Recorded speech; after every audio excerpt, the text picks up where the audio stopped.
So we saw a lot of people who were there in the afternoon, but everybody seems to be distributed into different rooms. But can I please ask everybody to please get up if you believe in ethics. Whoever believes in ethics, please get up. Exception is the speakers. Please stand up if you have ethics and if you believe in ethics. Thank you. No, I don't want you to raise your hand. Don't want to sit. How many of you here feel or been afraid or have some concerns about deep fakes in the industry? Please sit down. Whoever believes that you're afraid and you're worried about it, please sit down. How many of you have believed that you went to an online shopping and bought useless things and spent a lot of money because the shopping website has thrown you a lot of recommendations? How many of you have burnt your money like that? Only two. Wow. Okay. How many of you felt that it's so unfair that this artificial intelligence and generative AI has given someone advantage to be called for an interview, have given advantage to somebody who is not better than you? How many of you feel that there are practices that's bringing many people closer to what they don't deserve? Oh, nice. I have one or two people saying yes. Thank you so much. So in today's rapidly evolving world and generative AI everywhere around us, we need to really understand what are the ethical guardrails that is existing. How can we make ethical practice a breathing technique for everyone who is into AI development, and avoid data poisoning, avoid errors and hallucinations. And here we have eminent speakers who will be discussing the practical frameworks and experience they have around AI systems and offer guidance on identifying and also arresting biases that are right now available. So you will walk away with definitely an ethical landscape of Gen AI and also understand the guardrails and the regulations and the regulatory framework that is existing or should exist. So let's get into the panel discussion. So let me start with Sekhar. Sekhar, how do you think Gen AI influence human behavior? Particularly with so many AI systems, in the context of Gen AI, how do they shape the human behaviors and how do they shape the human interactions? First of all, thank you so much for having me. Right now, I am an executive fellow with another organization, but the views I'm sharing here are my personal views. So the question that Sowmya asked is a very broad question, very interesting and fantastic question. Traditionally, if you see, a human race is being challenged once the advent of computers happened in the society. Initially, it was like mostly it was challenging the analytical capabilities and the ability that a person can remember, recollect kind of abilities. All those things were being challenged. But with artificial intelligence, and more significantly, once this Gen AI is entered the society, human cognitive abilities are being challenged.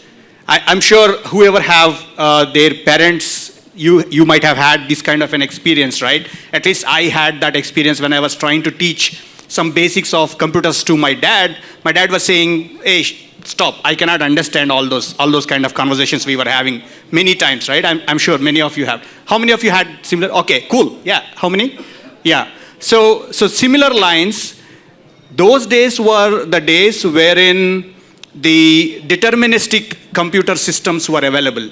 Now we are in an era of migrating towards probabilistic machines where the creative abilities, cognitive abilities, decision-making abilities are being challenged by generative AI machines. Even more importantly, once we have agents in our daily life, it's going to be even more challenged.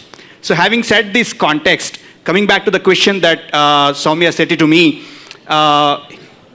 always it's a challenge for us to live up to the expectation of a machine. That's what is the way, everybody tries to evaluate. Even though I am not able to live up to that expectations, I try to assess somebody else, oh, I'm not able to, but this guy is able to live up to the expectation of cognitive abilities of a machine, right? So that's the kind of behavior that we see it. So another, Just a quick moment. I have got information from the transformation zone that there is an entertainment show which is going to start at around 4:30. So we have one more session. Just going to cut short yours to 8 more minutes. I'm extremely sorry. I'm only the bearer of the bad news.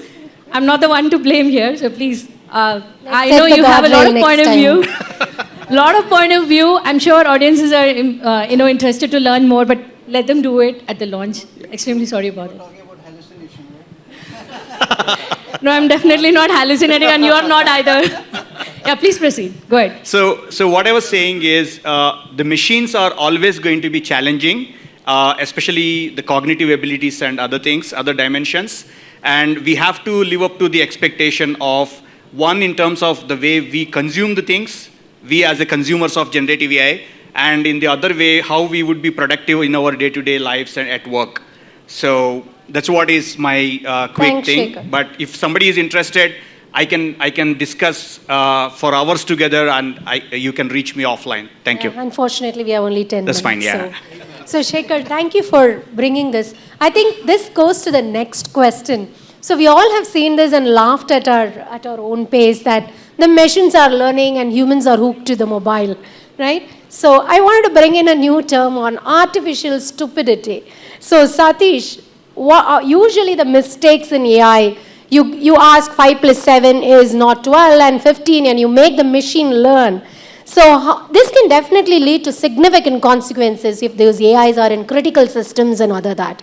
How can you guard against these errors, and what strategy can we employ to maintain and control complex AI systems? First of all, thanks for this opportunity. So the meaning of the term artificial stupidity, when I actually looked at this term, I was not aware before this session, is actually points to the deliberate dumbing down of what a machine output could provide so that it could pass the Turing test, right? So, but the artificial stupidity, the meaning of it has completely changed, is that we have started to depend more on machines for outputs, and the consequences of the errors and the inaccuracies is profound, right, in our lives. And therefore, what we have to see is not just whether the machines, our artificial intelligence is able to produce the right outputs, but whether it is able to provide the kind of outputs which actually leads to ethical results, right? Much of machine learning is actually trained on the past historical data, and data is intrinsically biased, right, due to the inequities in the past.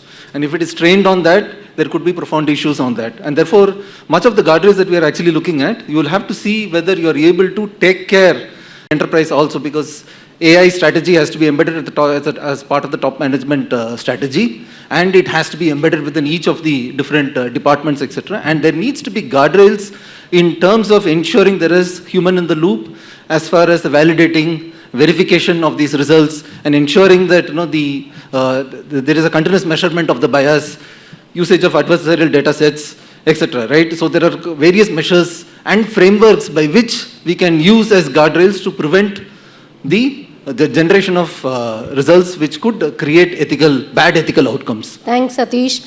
At the interest of time, I have to go to Ramana.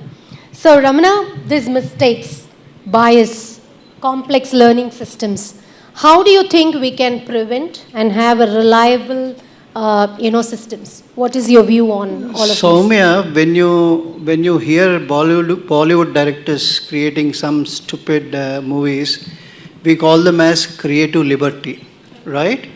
Then why are you calling stupidity as far as AI is concerned? Comparing with human intelligence. So, in fact, if you look at the way the AI, what is stupidity? Is nothing but hallucination, right? So how do you actually guardrail? I have only 2 minutes rather, out of which I have only 30 seconds. Remaining I have to pass it on. One is your data. You have to take care of data. You have to provide the right set of data to the AI so that it doesn't hallucinate. Second one is explainability. You should allow the AI to explain why it has took a particular decision and give you the answer. Third one is you have to have the monitoring system, well-established monitoring system, where you keep on monitoring the answers that are being given by the AI on a regular basis. Fourth one is you should always have a human in loop. Otherwise, you'll always hallucinate. They are experts in creating stories. They're even experts than the Bollywood directors. So AI is very expert in hallucinating itself and hallucinating us as well, right? And last but not the least is you have to have some ethics. Like we have ethics in our day-to-day modern life. AI also should have some ethics and it should be followed in toto, so that our lives will be easier and moreover the AI will become more trustworthy. Thank you. So the next question, Prakash, because you worked on security. So this question is around the trust in an unregulated AI space, right? What are the significant concerns around AI security? And how can companies, even governments, right, can ensure AI remains secure and all of them don't stand next time when I ask that question on how safe it is? Hello, it's a great question, Sowmya. Some of the points is, first you have to make AI transparent and explainable. Models like lesser complex models like linear regression, logistic regression, decision trees, these are very much traceable. They can have a level of explainability built in. When you talk about complex models like deep learning, you have trouble. So you have to use post hoc models, methods like LIME, SHARP, surrogate models, and then also tools like IBM OpenScale. These actually monitor the models in real time and identify bias and correct the bias, and also it looks at model performance tuning. It varies the model drifting and varies the performance drifting. So based on those analysis, the tools will give you the needed things to fix your models. So that is one thing. And second, security and data security and data privacy is paramount.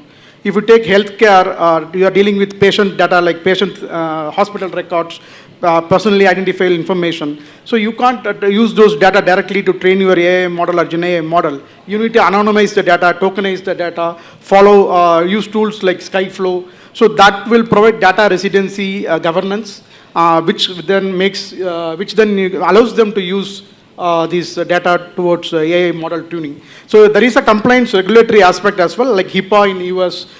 Those kind of regulations mandate that these personally identifying data has to be tokenized or anonymized or de-identified. So these are some of the things, and also finally bias and fairness has to be taken care.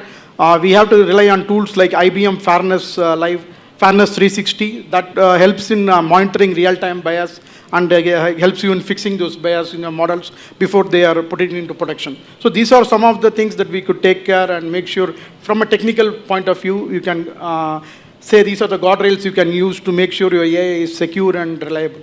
Yeah, thank you. So for us, you have a lot of pressure. There is time's up. So, but I will ask this very important question. Everyone in this world, starting with our Honorable PM to the United Nations, everybody wants to ensure AI remains safe, secure, and trustworthy, and we are usually using this in a regulated fashion. So we know what we are using for and how we are using for. Could you give us some more insights about regulating AIs and what is your suggestions to GCCs or governments or any AI developer here in terms of making it so secured and trustworthy?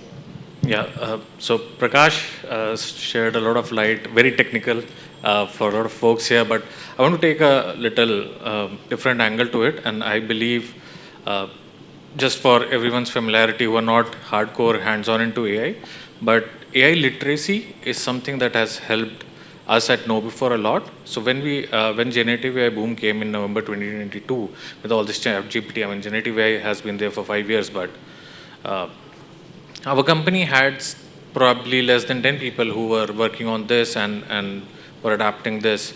We are nearly 2,000 employee company. Our CEO took this to heart, and he is a big believer in AI. We started enabling our users with the usage of AI. But, and for that reason, we gave access to all the generative AI models to all our employees. So 2,000 employees using all the accessible models through a portal that we created internally. The way we achieved, so this helped us in achieving AI literacy, and today we have 1,000 plus active users per month. Now this helps people trust AI. internally at our company, and also build systems that our customers can trust and use ethics. But the catch here was when we built this portal, we integrated it with the AI proxy at the central layer, which provide that kind of a governance, controls, and ethics for all our 2,000 employees, and also give them that message when they go haywire and beyond the guidelines of usage. So this way we enabled our own company, and that enabled not just our engineering teams, but our sales and marketing and every other team, corporate teams. And now our engineering team also follow the similar guidelines and help deliver products that are safe and secure for the world. Thank you everyone for delivering this in a super fast fashion. We have been pressured to finish it fast. So the key takeaway is the importance of ethics doesn't go away as long as we are dealing with systems, and at the end of the system is the human. So guardrails, ethics, and regulations will evolve, right? In today's world, some of them will be relevant, and tomorrow we have to create a trustworthy future using AI. So I think all of you have understood about the need and to build the systems in a fair and in a secure and inclusive, following all these guardrails and ethics, and avoid as much as possible the mistakes and the issues that would cause to the human race and to the society. So whoever it is, being it a AI developer or being a CEO or being a marketing person, please understand that ethics will define who we are and whom we are going to be. And thank you for all your time, and thank you panelists for your wonderful insights for today. Thank you.